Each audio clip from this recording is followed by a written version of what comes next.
Model आली आहे, bride बसली आहे, धडाधड प्रोडक्ट लावायला सुरुवात केली, असं नाही करायचं हां.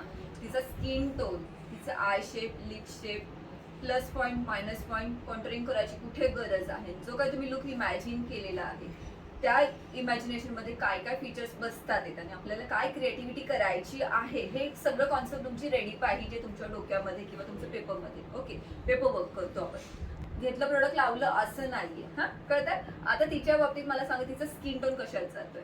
Yellow pink.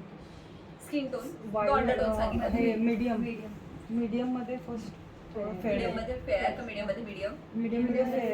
ओके, मीडियम मध्ये फेअर मध्ये जाते हां. I shape almond, small almond type. Proper डोळे छान आहे तिचे, आल्मंड मध्ये आहे हां. पण क्लोज सेट आहे, व्हाईट सेट आहे,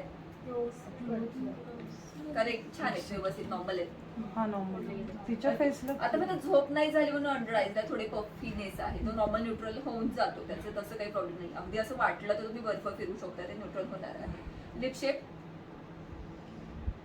करेक्शनची गरज आहे, करेक्टिव्ह वाटतायत का? प्रोडक्ट लावायला सुरुवात केली असं नाही करायचं. प्रोफेशनल मेकअप आर्टिस्ट म्हणून आता तुम्ही काम करता आहात, क्लिअर आहे या गोष्टी? काही कन्फ्युजन आहे? करूया स्टार्ट.